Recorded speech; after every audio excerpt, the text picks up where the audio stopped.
14 දී ඇති උෂ්ණත්වයකදී රේචනය කරන ලද ඝන ඩෙසිමීටර් එකක දෘಢ සංවෘත බඳුනක්. රේචනය කරන ලද කියන්නේ හිස් කරලා අනවශ්‍ය දේවල් නෑ. මුලදී හිස් එකකින් පටන් අරන් දෘಢ කියන්නේ පරිමාව නියතයි සංවෘත වෙන්න ඕන මේ සමතුලිතයන්නේදී. H2S යම් මවුල ප්‍රමාණයක් ඇතුල් කරලා ඔහොම සමතුලිතය හැදුනලු. සමතුලිතයේදී H2S වලින් X භාගයක් වියෝජනය වුණා.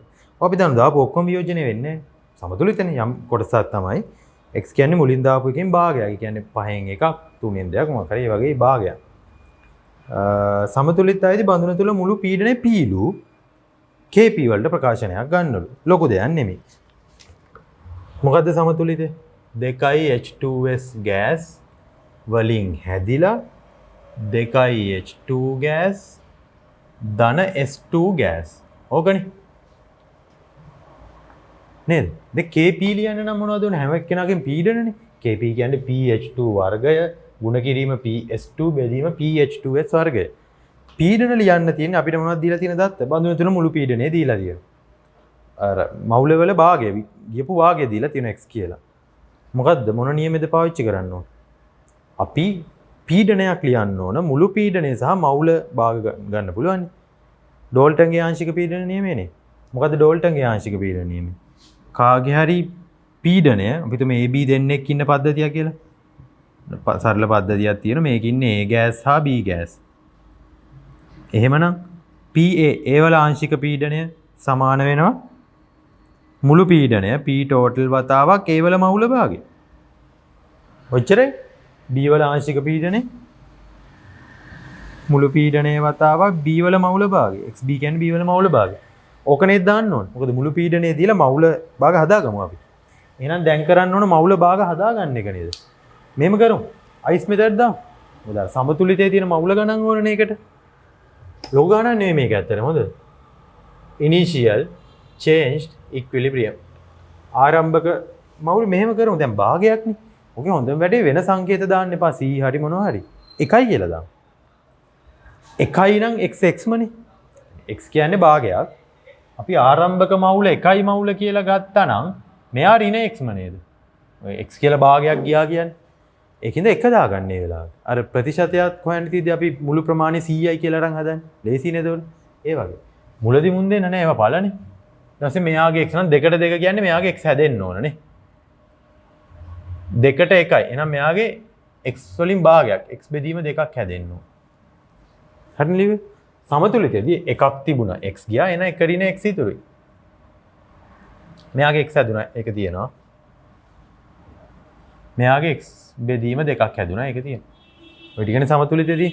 දැන් මවුල භාග ලියන්න නම් මුළු මවුල ඕන මම කියන්නේ ඒක වෙනම හදන්න ඕනේ නැහැ. ප්‍රකාශනය ASCII මේවා කරගන්න පුළුවන් මම ලේසි වෙන්න සරල කරන්න මෙහෙම කරන්නම්. අපි හොයාගමු. මේකේ තිබුණ මුළු මවුල සමතුලිතයි. සමතුලිත වූ පසුනේ අපි සලකන්න ඕනේ. මුළු මවුල මොකක්ද දෙන්නේ? 1 ඍණ x ධන x ධන x බෙදීම 2. ඕකනේ. මුළු ගාන මේ ටික එකතු කරා කැපෙනවා.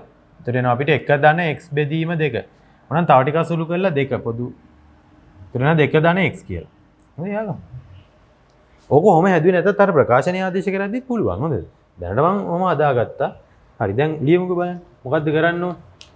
KP දැන් MCQ එකක් හින්දා KP ලියලා ඉන්න එපා. හොඳද? මම ලියන්න නිකන් තේරුම් ගන්න.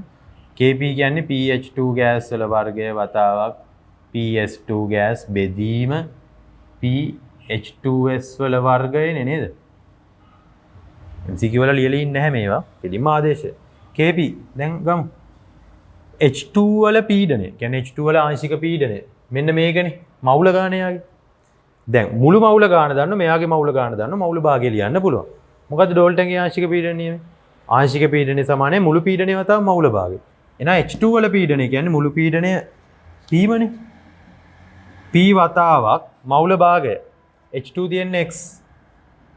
කීයෙන්ද මුළු ගාන 2යි 2 ධන x බෙදීම 2. x බෙදීම 2. ඕකනේ. මේ මුළු පීඩනය මේ ලිව්වේ H2 ගේ මවුල භාගය. මේ මුළු මවුල මේ යාගේ මවුල. හැබැයි ඒකේ වර්ග අමතක කරන්න එපා. ඔන්න ලිව්වා. ඔය pH2 ගෑස් වල වර්ගය ලිව්වේ. ගුණ කිරීම. මොකක්ද ආයි? S2 කියන්නේ x බෙදීම 2. ඒතර එයාගේ ඉන්න ඕන p වතාවක් මුළු පීඩනයේ වතාවක් එයාගේ මවුල භාගය. එයාගේ මවුල තියෙන x බෙදීම 2යි මුළු මවුල 2 ධන x බෙදීම 2යි. ඒකේ වර්ගයක් නැහැ ඔහොම. බෙදීම H2SL වර්ගය H2S මෙච්චරක් තියෙන්නේ. මුළු පීඩනයේ වතාවක් එයාගේ මවුල ගාන 1 ඍණ x මුළු ගාන 2 ධන x වලින් 2 ඔන්න ඕකේ වර්ගය. ඔච්චරයිනේ කතාවනේ. මේ ඔක්කොම හදන්න ඕනත් නැහැ. හොඳයි අපි වැරදි උත්තර අයින් කරන එකනේ කරන්නේ. හරි. KP අපි හරි උත්තරේම ගමුකෝ. මුලින් බලමු p. මෙතන p වර්ගය, මෙතන p එකයි p ඝන වෙනවා. යට p වර්ගය. ඒත් බෙදීමෙන් උඩ p එකක් නේද නිකම් එන්නේ. ඊට පස්සේ අර මේ කැල්ල අපි තියාගමු පොඩ්ඩක්. x වර්ගයක් එනවා මෙතෙන්ට. මෙතන x බෙදීම 2 එනවානේ. x බෙදීම 2 කියන්නේ x මෙතන 2 මෙතනනේ. මේ x බෙදීම 2 කියන එක. ඊට පස්සේ මේක 1 ඍණ x වල වර්ගය පහළ තියෙනවා.